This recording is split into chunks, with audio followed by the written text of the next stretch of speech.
glad that our dear professor has set a foundation to every courses we are going to be talking about. So we are going to be talking about in this meeting. So today I will give an introduction to dynamic model of infectious diseases. So, and through this, okay, so basically, we are going to be focusing on mathematical modeling of infectious diseases here. Basically, we have different kind of models that we use to study the dynamics of any particular diseases of our interest. So out of this, we have the use of ordinary differential equation. We have the use of partial differential equation. And we also have integral differential equation. And when you look at all of these, they are all dynamical systems. And what do we mean by a dynamical system? A dynamical system simply means any quantity that changes with time. For instance, if you want to use our mathematical idea to represent the dynamics of a malaria, you and I will agree that the dynamic of malaria in January will be different from dynamic of malaria in December, meaning that the dynamics vary over time. So as such, when we come up with that kind of model, we can regard that model as a dynamical system. Also, dynamical system also means the evolution of a system over time, how the system evolves over a particular time. So,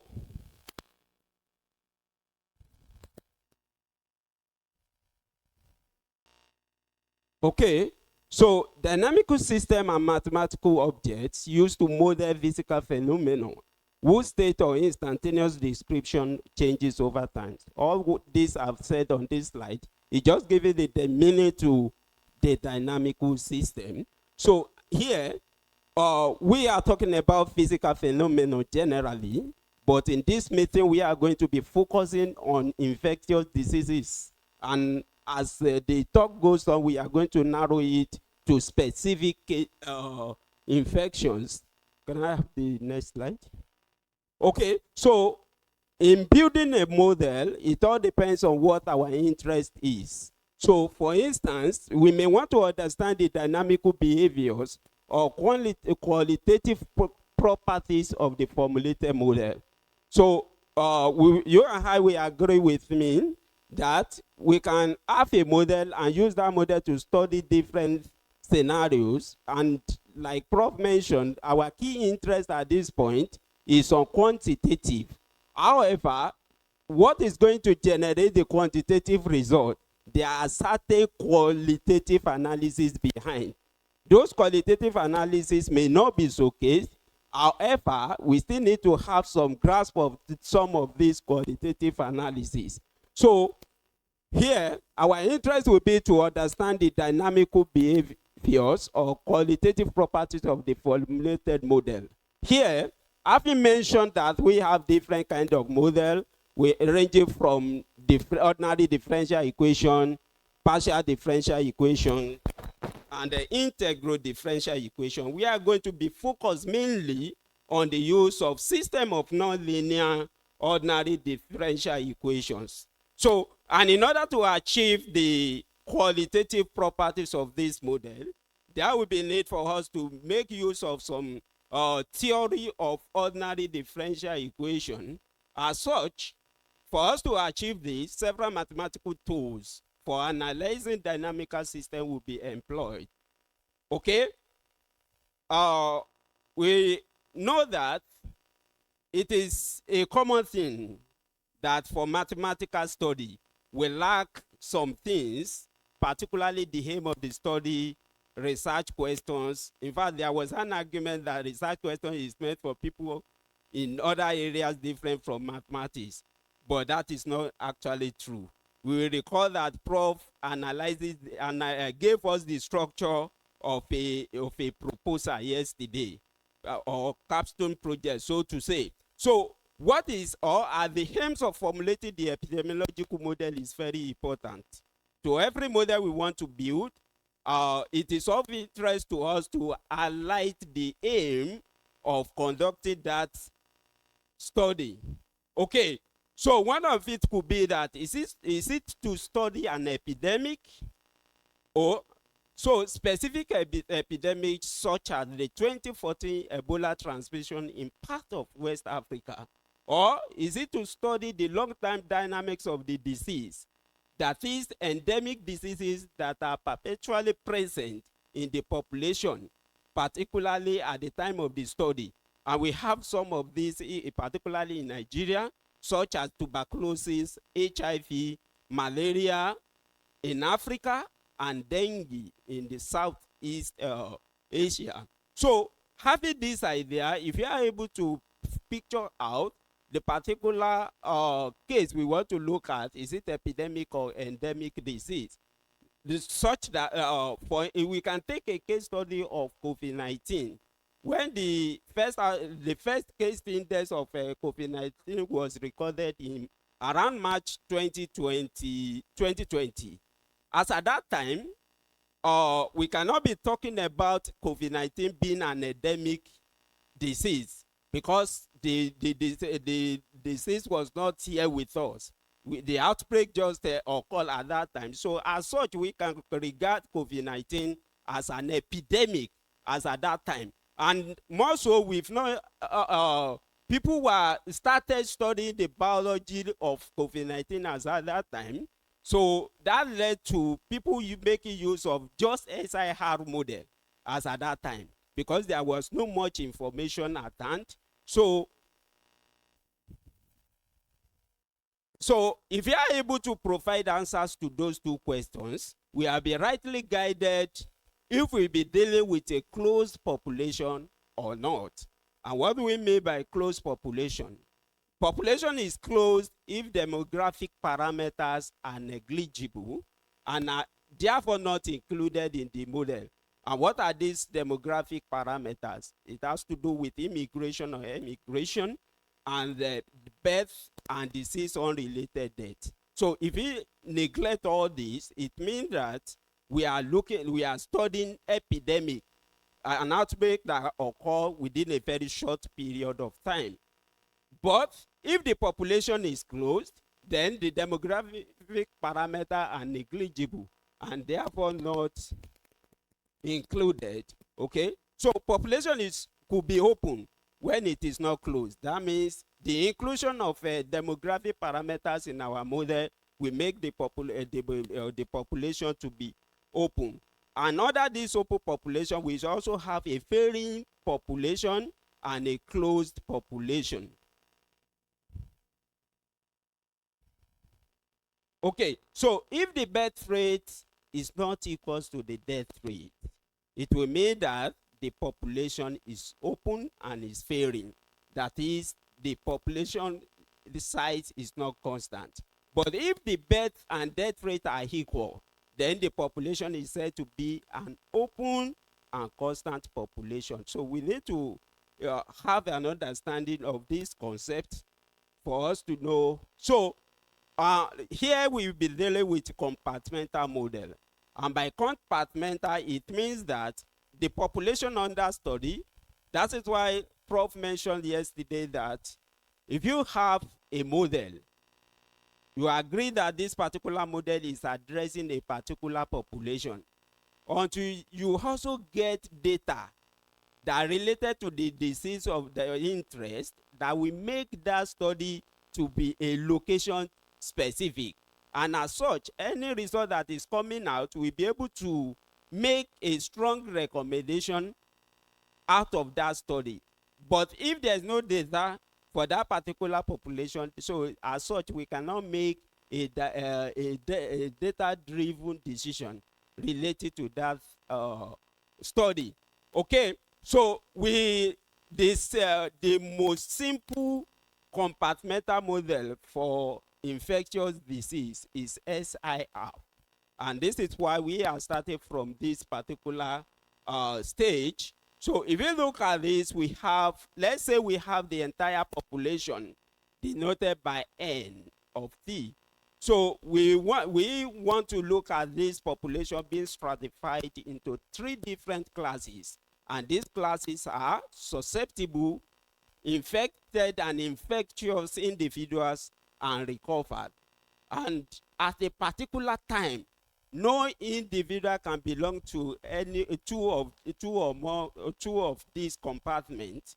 At every particular time, individual belongs to a particular class. Take for instance malaria. So all of us here are different state of malaria. So most of us are asymptomatic. We may think we don't have malaria, but in the real sense of it, we have malaria. It means that we are asymptomatic. So, and these are the main key people that contribute to the difficulty in elimination of malaria in Nigeria.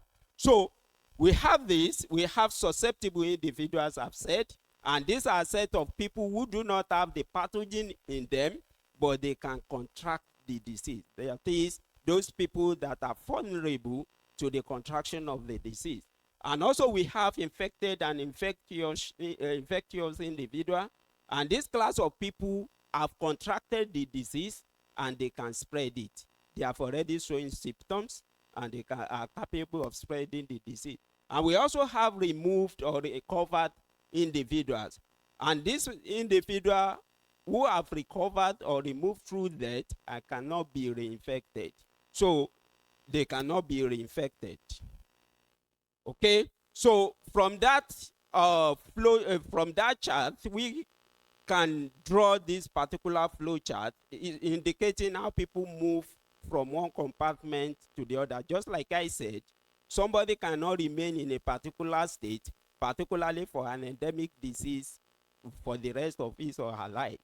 At every stage, particular time, there may be need for one to change a class, probably due to the contraction of the disease. So the susceptible individuals, okay, the movement of people could happen, particularly for this simplified model, due to 2 things. One, when there is transmission, and when people that are already infectious get recovered from that the disease. So we see how susceptible individual move from S class to become infectious, and they also recover over certain after a certain period of time.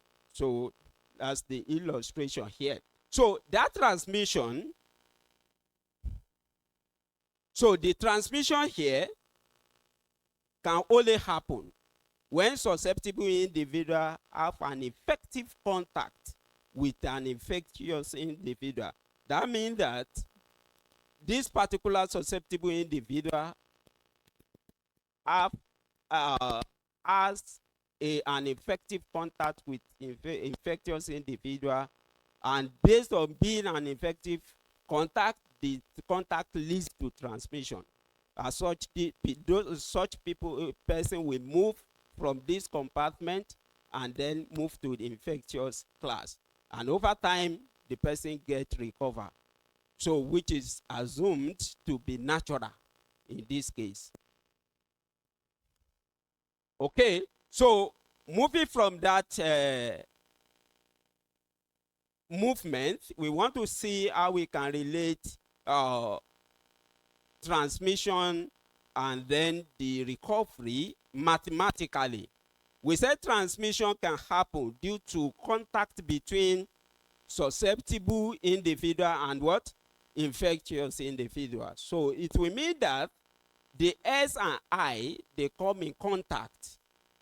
Then that contact leads to an effective leads to transmission due to effective transmission rate, which is measured by beta. So that means the product of beta, S, and I is what is being called transmission in the previous figure. Then we also have people moving from infectious class to recover class at the rate gamma. So at the rate gamma, so then we have this flow chart.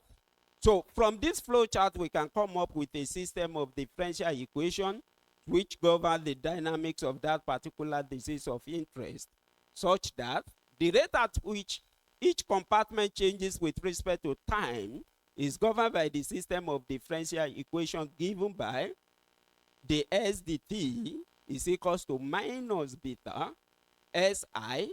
So we see that if people leave the susceptible class, what happens? They come to infectious class. That's why we have minus beta SI, that is outflow. What takes, if you, any rate that takes people out of a compartment, we attract negative, and whatever brings them into that compartment will be positive. Since the people are leaving the susceptible class at the rate beta, it will mean that from S, we are going to have minus beta SI. And those people will enter infectious class at rate beta SI. Then that population will reduce due to recovery at rate gamma. And where are they going to? They are going to recovery class. So that's why how we have that system of differential equation, and the box there indicates the influx and outflow. We have influx to be positive terms, and then the outflow to be the negative term. So just like being demonstrated here, you can see the rate of change is equals to inflow minus outflow. Inflow is what brings people into that compartment, and outflow is what takes them out of that compartment. And one other interesting thing is that every model must have a well and rightly defined initial condition. So because the kind of problem we are studying, we said it has to be a location based. Then we need to have initial conditions so that the model will not just be a general problem. It will be an initial value ordinary differential problem. So then we are going to have that initial condition as S of 0 greater than 0, I of 0 greater than 0, and R of 0 equals to 0. And I may want to ask, why is S of 0 restricted to be greater than 0? Can anyone respond to that? Why is it not greater than or equals to 0 or equals to 0? Okay. Okay.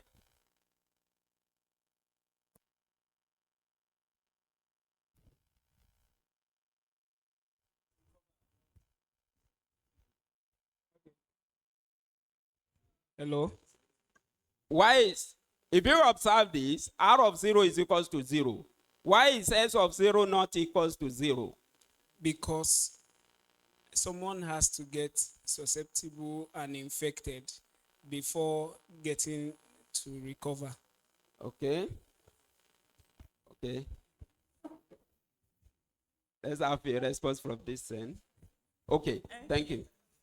Okay, thank you. For the susceptible, Okay. it can't be greater or equal. It can only be greater because actually the community or the population are meant to be susceptible people who, when they are introduced to the infectious, they will now be infected. So it can never be less than 0, neither can it be 0. At least in a population, there will be one person. Okay. So that's it. Okay, so thank you. So from there we move on to high. Why is I of 0, I compartment is not 0 at initially? Why is it not equals to 0? What if I put I of 0 equals 0? Okay, so, and that is what we call an index case. Just like the case of Italian man for the case of COVID-19. Before the man arrived in Nigeria, we were not talking about anything COVID-19. So the entire population was what? Completely susceptible because there was no any index case. Immediately that guy came, so I of 0 becomes what? Becomes 1, which is greater than 0. It means that when we are studying the dynamics of an infectious disease, so the initial condition for high will never be what? Will never be 0. So it will strictly greater than 0. So why is r of 0 equals 0? Because as at that time, nobody has recovered. It's not an endemic disease. So we see further illustration as we move on. So this kind of model is study the dynamics of an epidemic. Is studying an epidemic. Okay, so if you have this, then the total population will mean what? N equals S plus IR. That means the total population at any. Okay, so just like I said, no individual person can belong to 2 compartments at a time. So we are going to have this. Okay, so we can have a brief interpretation of some of those terms that will appear there. So we have the term beta high, which is often called force of infection. It is called force of infection. So, and it is defined as the rate at which susceptible individuals get infected, and is usually denoted by lambda. So it does, we can put the product beta I to mean lambda is equals to that.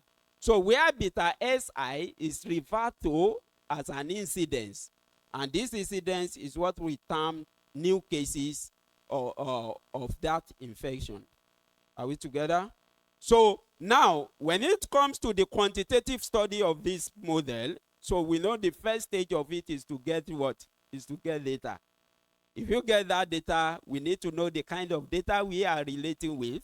So if it is a prevalence data and or incidence data, we need to know. Once we identify that the data is an incidence data or prevalence data, if somebody is working on an incidence data, the term in the model that the person will be focusing is different from that of the person looking at the prevalence.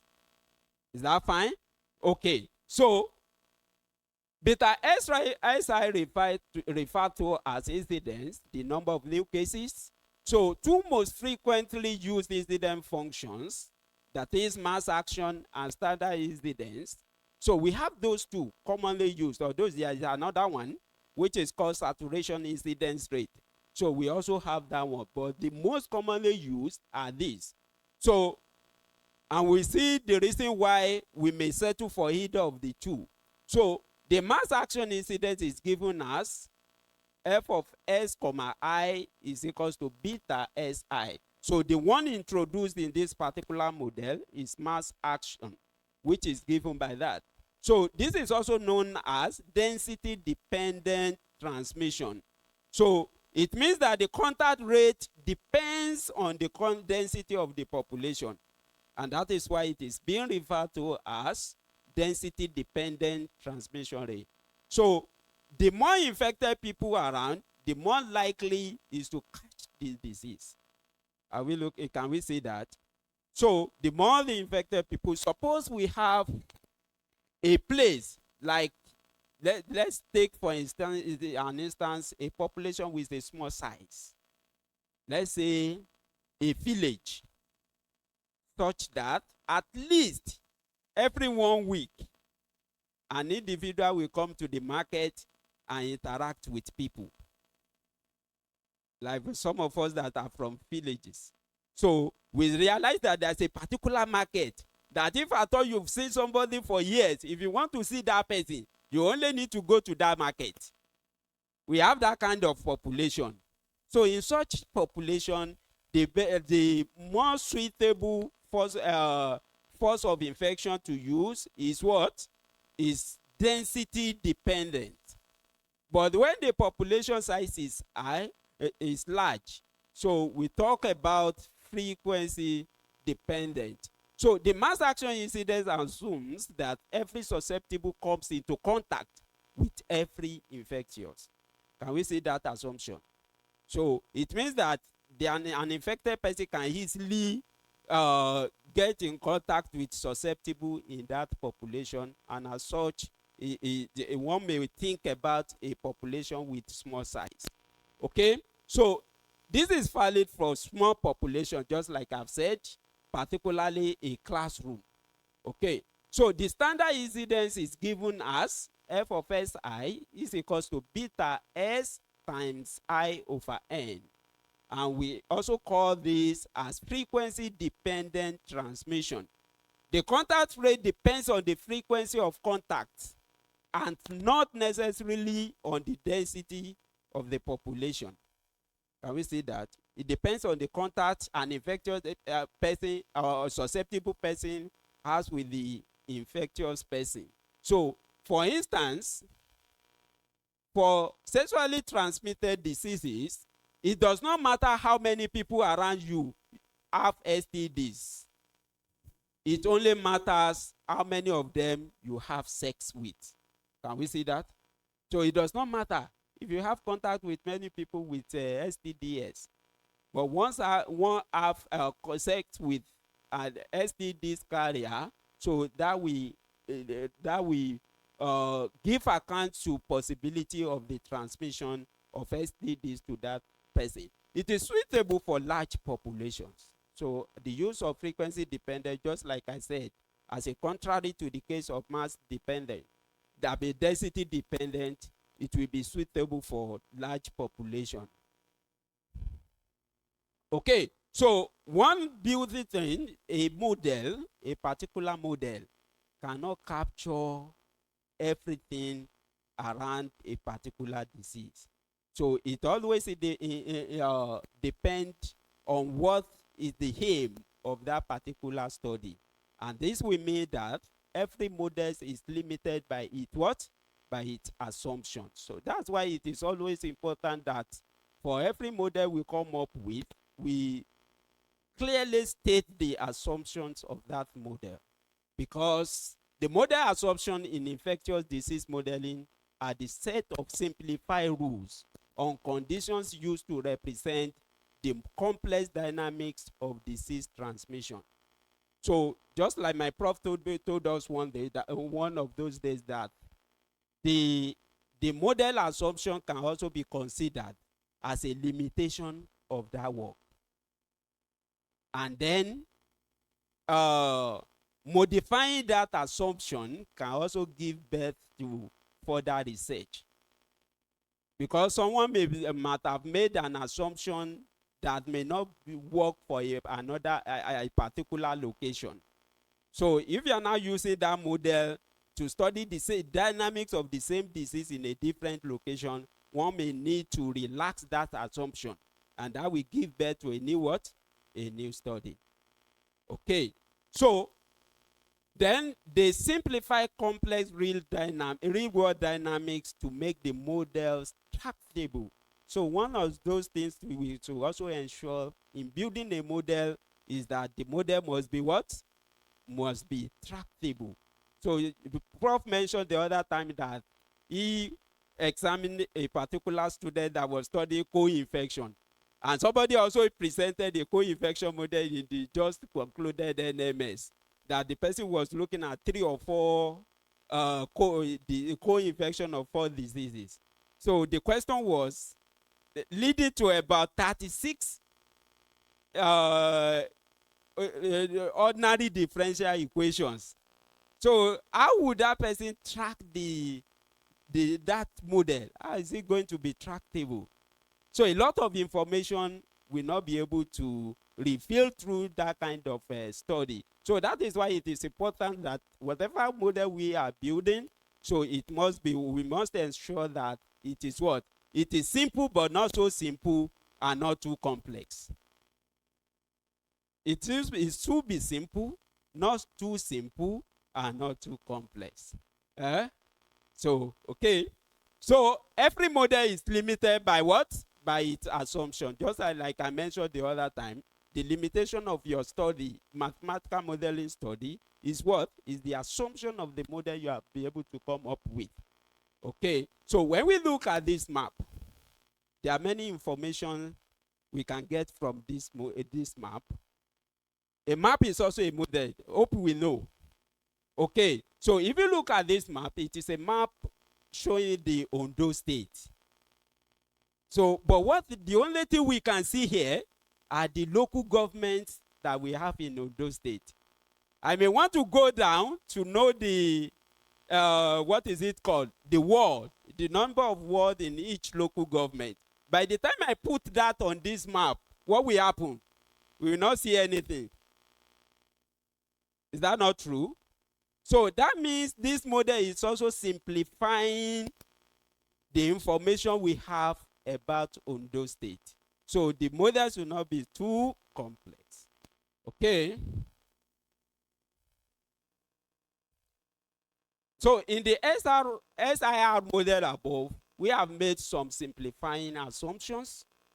And these assumptions include the following.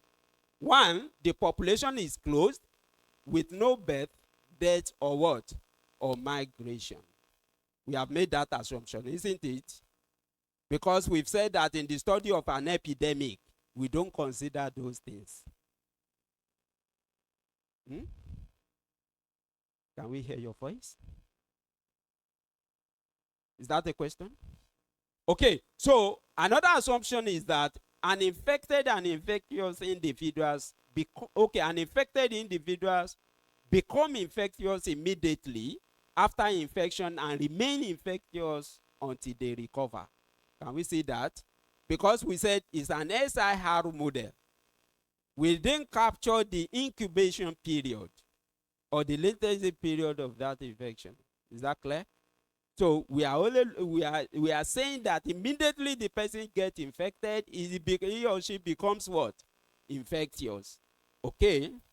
So also we have homogeneous mixing, that is, individuals have an equal probability of coming into contact with any other individual in the population.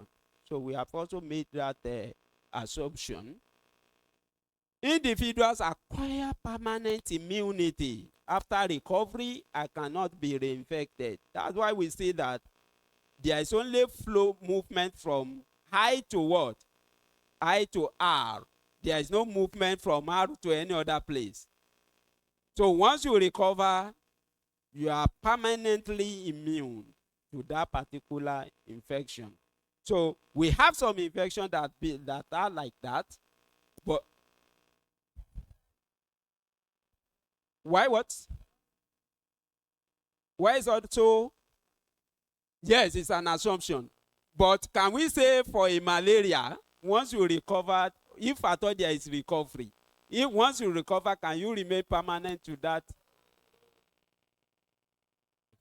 So that is not true, right? So that's why we said an assumption cannot be generalized. It is specific about the disease you are what? You are dealing with. Okay. So we also have that transition rates are constant and do not change over time. So the transition rates are constant and do not change over what? Over time. Sometimes we are interested in the drivers of the patterns that is being observed in the data. If you have a data, you have the plot. The first thing you do is that you observe the properties of the time series of the data. You may want to think of it that, oh, what is responsible for this? Could it be this? Could it be that? As such, it may lead us to coming up with a parameter that is time dependent or climatic variable dependent, as we are going to see as the program goes on. But in this model, we assume that the transition rates are constant and do not change over time. So we are able to see how we can model an epidemic using an SIR model. Are we together? So now we want to extend the same idea to the modeling of endemic diseases. And what can we give an example of endemic disease, particularly in Nigeria? Malaria, cholera, Lassa fever, and so on. Okay, we want to see how we can model such diseases. Okay, so whenever we introduce demographic parameters into our model, it generally implies that what we are interested in studying endemic diseases. So that's the first key features that tells us that when we see a model, we know that this model is actually studying epidemic or endemic. Immediately we see any demographic parameters, it means that the model is addressing an endemic disease. So in order to make use of the previous model, we can relax some of the assumptions made there. So we can relax some of the assumptions above to make the model more realistic. So if you consider the first case, by relaxing the first assumption, we have an SRR model with demography. You know, we said that we excluded the demographic parameters from that model, and we mentioned them, death and birth rate. Okay, so that means before somebody becomes susceptible to any disease, there must be something bringing the person into the population, isn't it? For instance, if there was no immigration of the Italian man into Nigeria, and we close our borders, probably we will be able to save from COVID-19. But immediately the man came into Nigeria, we began to experience the outbreak of COVID-19. Okay, so there must be something bringing the people into the susceptible population, and based on this model, we assume that is strictly due to what? Due to birth. So it's due to birth. Then we assume that individual can die naturally, regardless of your epidemiological status to that disease, whether the person is susceptible, infectious, or recovered. Person can still die naturally. So, and we made use of mu to represent the natural death of the individuals. So, as such, we are able to modify the first model by introducing what? By introducing only demographic parameters, which are what? The birth rate lambda and the natural death rate mu. Okay, so we can also move on to relax some of those model assumptions to also come with a more realistic compartmental model. So, and here, so you know the second assumption, we said that once the person gets infected, it becomes infectious immediately. But that is not true for every infectious disease. Is that true? So we now look at an infectious disease that before one can become infectious, the person must pass through the latency period. As such, there is incorporation of the new compartment, which is pre-infectious stage, and that is represented as exposed class. That is, before somebody can move from susceptible to infectious, something must happen. It must pass through certain period, and that period is being captured by heat. So people will move from susceptible, become pre-infectious before they become infectious individual, and then they eventually recover. So as such, we have an SEIR model with demography. So we retain the two demographic parameters being introduced into the immediate previous model. Then we only incorporated the exposed compartment here. So we can move on to do several things by relaxing all those assumptions being stated, such that we'll be able to have a more realistic compartmental model describing the dynamics of endemic disease. So for today, I will end my talk at this stage. So next time I will be coming up, I will continue from here. So thank you.